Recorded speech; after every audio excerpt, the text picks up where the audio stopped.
Coogs House. The Houston Cougars have an uphill battle this Saturday against Kansas State, but there's a path to victory. Trust me, it's been laid out before.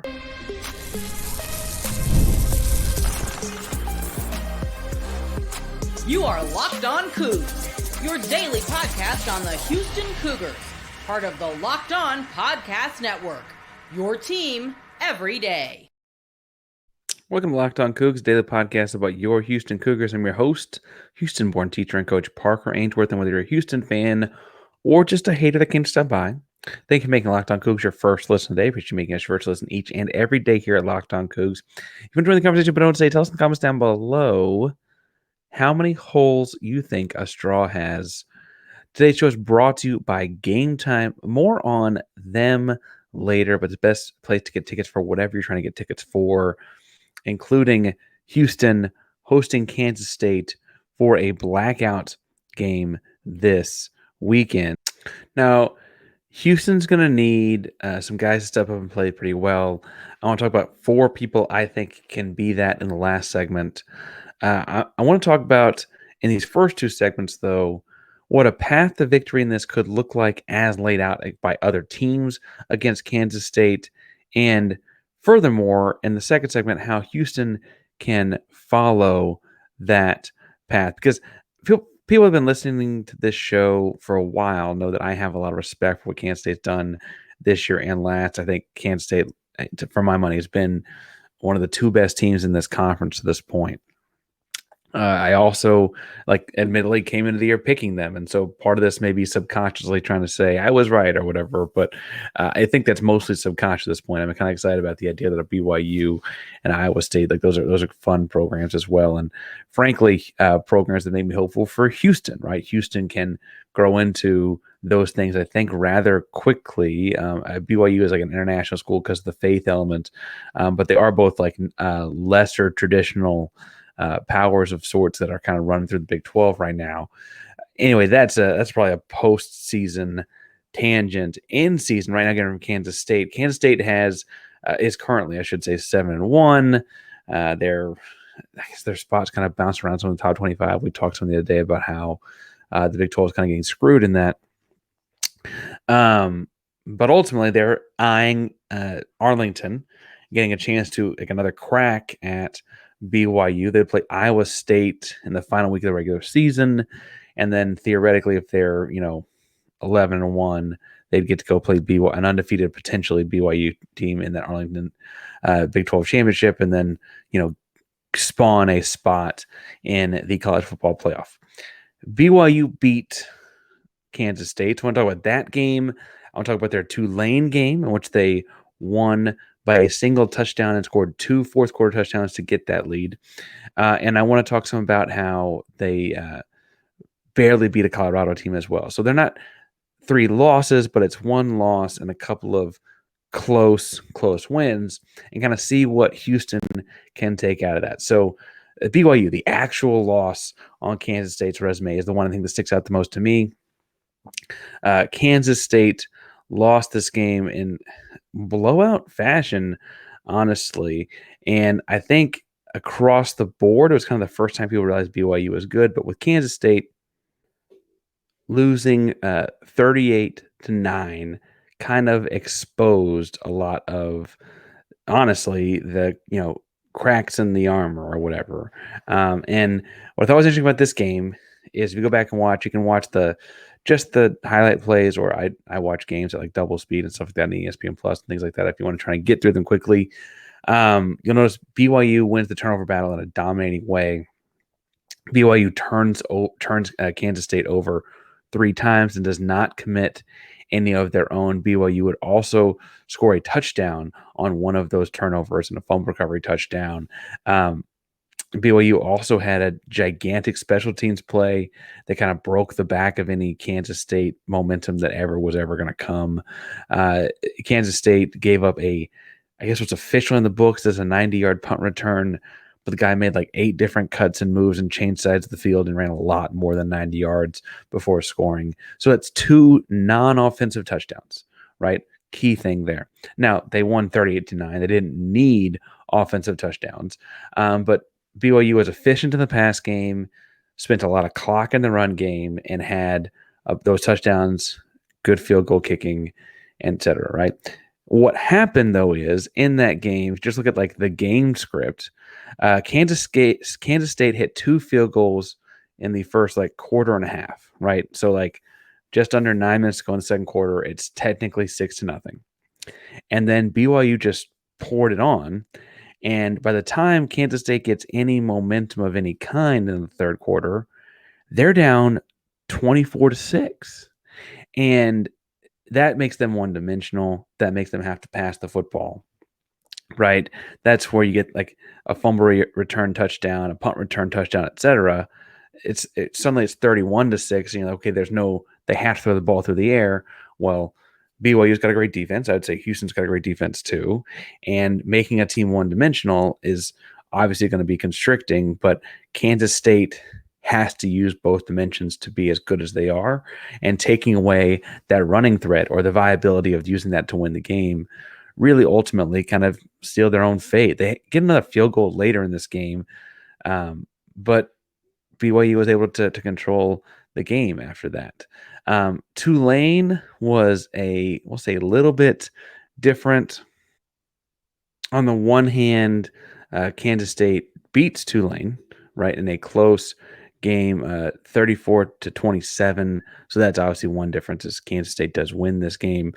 But it's interesting that so Tulane built this like small lead throughout the game, and they're up like a single touchdown at 2 different points, and then Tulane would cut it to 7 in the fourth quarter after having to lost that lead.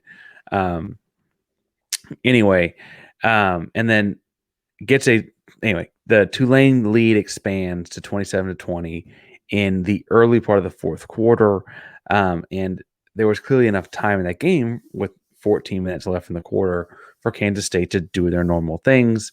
They end up getting a rushing touchdown from Dylan Edwards a few minutes later, and then get a defensive touchdown a few minutes after that when Tulane ends up being the one that looks a little bit frazzled at home and can't pull it off. In that game, Tulane was able to keep it close because they had excellent field goal kicking from distance. And so basically, it was like once they crossed the 50, they felt pretty good about coming away with points. And they took the points whenever they could to kind of keep them in that back and forth and kind of make that 3-point lead a 6-point lead or make that 7-point deficit a 4-point deficit, et cetera. They kept it close throughout the whole thing. And then ultimately, if they don't fumble the ball there with about 8 minutes to go, Tulane had been kind of having these long drives. There's no reason to think that they wouldn't have done the same thing and had a field goal with under 3 to play and kind of put Kansas State in the same situation where they have to throw the football that BYU did. Now, Colorado's a little bit different one as well. This is one that might concern me the most, but that's honestly because it's probably the one that Houston had the hardest time replicating. So Colorado's got a lot of speed, and it's got 2 of the best players in America, and Shedeur Sanders, and Travis Hunter.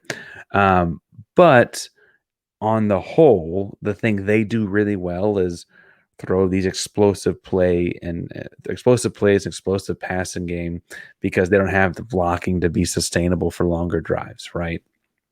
And frankly, they had enough explosive plays in this game, but it's almost like Kansas State had read the script and prepared for explosives, and then Colorado just chip. Shedeur Sanders threw 40 passes in that game as the Colorado quarterback for 388 yards and up with 3 touchdowns. And again, that keeps the game close. The big deal in this one was, to me, where I thought if you're up on them late, you probably would win the game against Kansas State if you're Houston, right? This game ends with a little over 2 minutes left. Avery Johnson, the Kansas State quarterback, throws a 50-yard pass to Jace Brown. Completion of 50 yards ends up getting them the game winner in that instance. So it kind of worries me if I'm Houston from that instance, because I think the best path for Houston will be to build that lead. And I want to talk about how I think they're going to get to that in a second. But first, we mentioned today's episode is brought to you by Game Time. I want to talk to you a little bit about Game Time because it's the best place to buy tickets to concerts, theater, comedy shows, whatever you're looking for. Game Time's a place to get tickets to it. Game Time Picks, it's a curation using some AI tools to kind of find you the best deal to save more for any ticket you're looking for to anything. All in pricing, no surprises. Just got to hit the little toggle there to see it. I like the lowest price guarantee. You find the same ticket in the same section and row somewhere else for less. They will credit you back 110% of that difference. So you can take all the guesswork out of buying tickets with Game Time Picks. Down the Game Time app, create an account and redeem code Locked On College for $20 off your first purchase. Terms play again. Create an account and redeem code Locked On College for $20 off your first purchase. Download Game Time today. What time is it? It's game time. Parker Answers here with Locked On Cougs, looking at a potential path to victory for the Houston Cougars in their tough contest this weekend with Kansas State. And honestly, we laid out the three games that I would study if I'm Willie Fritz and company in the first segment. In this segment, I want to talk about how Houston can replicate any or all of those things that those teams did well to beat or keep close with Kansas State. And I weirdly think that BYU is the most replicable, not because it's the one that actually worked and beat Kansas State, although that's a nice thing to kind of keep in the back pocket. I mean, I don't know what we put in our back pockets anymore. My wallet goes on the back of my phone these days, but whatever goes in your back pocket, you put that one in there as well. But BYU is the most weirdly possible one because BYU's roster, while they're having a much better year than Houston, where their strengths are similar to where Houston's strengths are, and where their weaknesses are feel similar to where Houston's weaknesses are. They're doing better this year, but the construction feels similar, right? Great defense, solid run game. In Houston's wins, you win the turnover battle, etc. Right? And we just saw Houston do this against Utah, right? This conservative, run the ball a lot, take care of things, take care of business. Now, BYU is not quite running it 50 times. It's not quite that dramatic. They have some veteran leadership at skill positions and even run trick plays and stuff like that. And maybe we could use some of that too. Hint, hint, nudge. But I do think that the success Houston's had against TCU for 3/4 of a game defensively against Iowa State, defensively against Oklahoma, and then obviously last week against Utah, all lead me to believe that they can kind of mirror the BYU situation, right? I think that the legs of Zeon Chriss almost actually add a dimension to what Jake Retzloff, the BYU quarterback, was able to do, and that Jake Retzloff, I guess, is a gutsy runner. He'll take off when he has to, but truthfully, when it's time to panic and scramble and find somebody, he's going to find a 4-yard check down. Well, Zeon can take the ball in his own hands and get 4 yards in the ground that way. And when he's playing his best, I should say he is. And I think that's more beneficial because part of the BYU thing was that they kept Kansas State's offense off the field. Well, what Zeon doing as a runner will theoretically keep the clock moving faster. I also have done the old adage at every day this week. It feels like that when you throw the football, 3 things can happen and 2 of them are bad. Well, that's not going to happen if we're trying to not throw check down, stuff like that, right? Now, as far as Houston's defense, I would stress that Houston's defense is really good. Again, the aberration feels like the Kansas game after the last few games before it, and then obviously last week against Utah after it. But Avery Johnson as a passer, if Houston can do what BYU did and get Kansas State to become a pass-first team or a team that has to pass the ball to win the game, as a passer, Avery Johnson's the kind of guy that AJ Halsey can absolutely pick off. He has some great receivers, and he's a sophomore, a true sophomore, going to grow into a great quarterback, right? But right now, he's still a pretty raw passer, and he's the kind of guy who's going to kind of put it in the, we'll say, in like the radius of a receiver, right? And so it's up to that guy to go make the catch. That's where Halsey can step in and take one of those away. He's done that against TCU and Utah. So it feels like if Houston's going to win, they're going to need him to do that as well. Now, Houston's gotten a handful of turnovers in the last 3 games. And if you kind of pull out Donovan Smith's 3 turnovers against Kansas, because I don't anticipate him playing much in this game. Outside of that, Houston's won the turnover battle across that stretch of games. And I think that there's reason to be optimistic that they could do the same this weekend. Now, the one thing that gives me pause is most of the turnovers Houston's forcing are interceptions. Kansas State would rather run the ball anyway. And honestly, the truth is there that if Kansas State's going to run the ball, Houston's not forced a lot of fumbles this year. So that's not necessarily been like the type of turnover strength. But that part aside, I think that BYU model, not just because it worked, but because the two teams have similar peaks and valleys, really does serve good purpose here. I would still look at that Tulane game. Again, Tulane has to be kicking themselves. I think as we're recording this, Kansas State is number 17 in the American AP poll. That would be a win for Tulane against a top 17, top 20 team in America.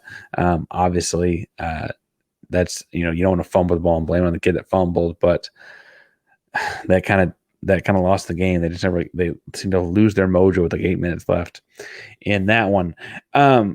And so there are parts of the things they did, like they always took the points. Like Houston can take that lesson. They didn't take the points every time against Utah, for instance, right? They went for 4th down twice inside the 2.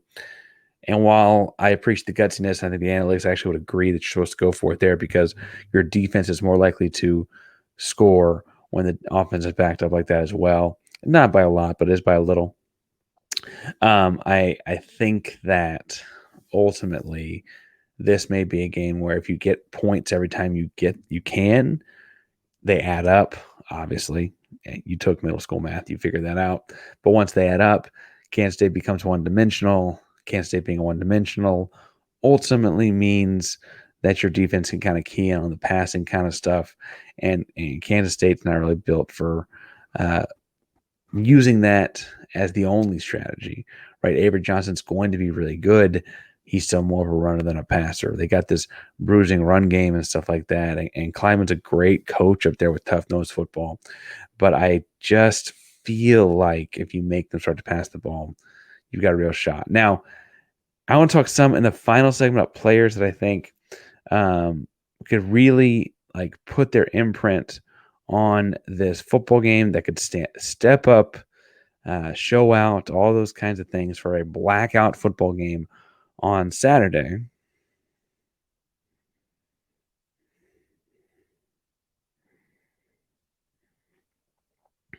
And Parker Aintor, Locked on Coogs here, breaking down Houston and Kansas State this weekend of football. And I want to talk some in this segment of the show about players that can make an impact in this game, and moreover, who Houston is going to kind of rely on, fall back to, etc., to come in and win this game. Blackout Stadium ought to be packed. Got to be honest, I'm surprised it's not the 11 a.m. game. Kind of like that's the midday, but anyway. And Houston, first and foremost, most obvious, this you could say every week, needs to have a big day out of quarterback Zeon Chriss.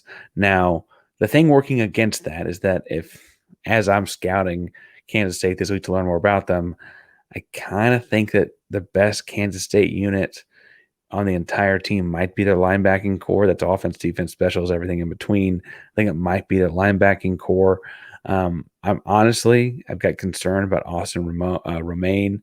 If he's tracking Zeon as like a spy type guy, that may kind of make him, negligible like that, or like that may negate, I guess, any impact that Zeon Chriss would bring. Truthfully, I think Zeon Chriss is probably a better athlete than Austin Romaine, but the tackler has advantage in angles and stuff like that. typically. The other thing I'll say too, though, is that even if they do something like spying Zeon Chriss with Austin Romaine, you got to still run those kind of zone read things to pull him out of the run fits and stuff like that. So I don't think that they're going to be discouraged enough to get out of that, but we'll see.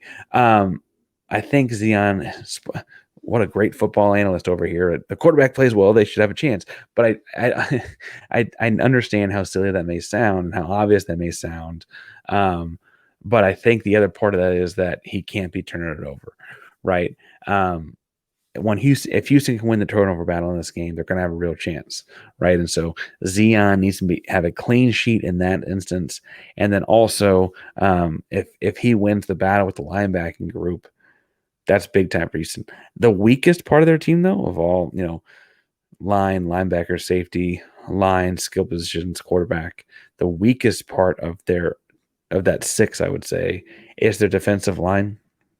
And it's not that they're necessarily bad. I think it probably speaks more to the depth of their team that that's their weakest spot. But I do think that means that Houston can make a couple of decent, gains or have some different things in their back pocket that will consistently gain 2-3 yards a pop. Some of those interior fold things, I'm sure they're repping a lot this week. Just fold being like center blocks down on the nose and the guard wraps around or whatever, right? Something like that to get things going downhill. Because if you can get past that D line, if you find the linebackers that are really talented at the next level, that's still a 3-4 yard thing if you're hitting it right. And so I think that anyway. Zeon Chris's mobility will also play into that and taking advantage of a bad D line. Also, and we've had trouble with pass protection at the edges at different points in the year. But I think Zeon's mobility will also give him time to throw the ball. If we throw the ball more than 13 times, that'd be great. But with D linemen being maybe not their best unit up there in Manhattan, Kansas, I think what that means is that he'll have, honestly, he'll have like, I don't want to say it, he'll have time to throw the ball because he'll be constantly evading those guys with guys getting open downfield theoretically, right? Defensively, a guy I think I needs to have a big game this week is Kentrell Webb. Now, he's the opposite starting safety of A.J. Halsey. And Kansas State's well coached. Kansas State's not dumb. Avery Johnson, their quarterback, is not dumb, right? I'd imagine like the plague that they're going to have Johnson try to avoid whatever part of the field Halsey is in. It's a down safety. If they go up and go with it more of a too high look, whatever, I'm sure they're going to be saying avoid A.J. Halsey. Do not throw it near number 2. What that means is that Kentrell Webb will have theoretically a lot more targets his direction, right? And honestly, Kentrell Webb to this point has had games where he's been kind of a roller coaster. He'll have really high highs and really low lows in the same drive sometimes, right? And the more of those high highs we can get out of him this Saturday, the better. If he were to get a couple of the turnovers, he's got the speed to take one back, honestly, if he really wanted to. I would not be shocked. I imagine they target him more than they target Halsey. I will be interested to see which of those guys gets the turnover in this game and kind of sparks that. I kind of feel like they're going to get another one, and I would look at Webb to be that guy. Again, those roller coaster games, people really harp on the lows and the valleys, but don't talk about the peaks. He really is having both this year, so I want to make sure that he, to win this game, one of the things that would happen would be him having less of or shorter trips in those valleys. Back to the offense, Re'Shaun Sanford is going to need to have a big game in this one. He's the type of back that can really punish a bad defensive line because if there's not defensive lines that are getting penetration, then if the offensive line is moving towards the linebackers after the snap on inside zones, split zones, counters, powers, folds, whatever, and as that's happening, right, if you work with me here, Sanford's approaching the heel of the offensive line. Well, as a smaller, quicker, shiftier back, because the defensive line is losing some of these contests, they can't necessarily see the Darren Sproulses of the world, the little backs behind there, right? And that actually kind of weirdly ends up giving an advantage to, in these kind of instances, a smaller back. Now, obviously, you want the size when you're running through people's faces. I don't mean to say like Derrick Henry's not really good or anything, but Sanford could have a big week this week in that, and he's also gotten better each week of the season. So keep an eye on that. Last and but not least, defensively, AJ Holmes has quietly had a really good month of October. And so while this game is technically in November, I anticipate him kind of keeping that going. To be fair, Keith Cooper demands a double team. Carlos Allen and nose tackle. Nose tackles typically demand double teams, but Carlos Allen's been a baller. And Holmes has kind of had a good couple weeks at that other defensive line spot, taking advantage of his teammates being good enough to double and to force a double. And then ultimately he kind of takes that and runs with it and does exactly what you want him to do there, and kind of makes a name for himself in that right. I think he can win some one-on-one matchups this week. It's not to say that, again, that Kansas State's not good up front, but they're a run-first team, right? And so I think that if we can get them in pass situations, Holmes can win those matchups. I also feel like Holmes is – I don't know what you guys think of Pro Football Focus grades. Clearly, I think very highly of them. I use them and as a kind of a starting point for a lot of research on football stuff. Starting point, not the whole point, but I digress. I think that Holmes gets a lot of credit for his work in the pass game, right? I think he's a better running defender than even a PFF grade indicates. I think typically he's asked to do very challenging things as defensive lineman to run stuff. Two gapping a tackle is not easy, right? And I think that he'll have a good day in this one in that instance as well, in part because of what Kansas State does, in part because I thought he played them all right last year when he was a much younger football player. He's got a lot more snaps under his belt now. And then also because I kind of think that Kansas State's going to say, if that one beats us, we're going to have to block the other guys. We have to double team the other guys anyway. If that one beats us, he beats us, right? And so I think that means Holmes is going to get some one-on-ones. I anticipate him taking advantage. Now, those are what I think are some matchups that Houston's got to win if they want to win this game. I also, like I said, I think there is a path to victory here. I always talk myself into a victory by Friday, so bear with me. There'll be one of those episodes coming up on Friday as well. Lots to get into today. We're going to finish previewing the basketball team at some point this week, working on what day that comes out. Big 12 squad Thursday is one you don't want to miss. We play Jackson State on Monday night in an actual basketball game. We got to preview that at some point. Post-game reaction. It might not be live right after. It might be a few hours later after. Working on that schematic for Saturday with some coaching stuff and stuff like that during the day. Man, we got all kinds of stuff this week too. We've got path to victory on and that kind of stuff on Friday. We're having a guest that covers Kansas State come on the show on Thursday, talk to you a little bit about more of a scouting look on them and kind of talk us through what their personnel looks like and stuff like that from that up close perspective. So all kinds of things going on here at Locked On Cougs each and every day. Even trying to set some fun stuff for next week, honestly. I'm already looking. Yeah, lots of things going on here at Locked On Cougs. So hit subscribe, hit the bell so you know we're live. Remember, Locked On Cougs is a prime member of the Locked On Podcast Network. That means your team every day. Go Cougs.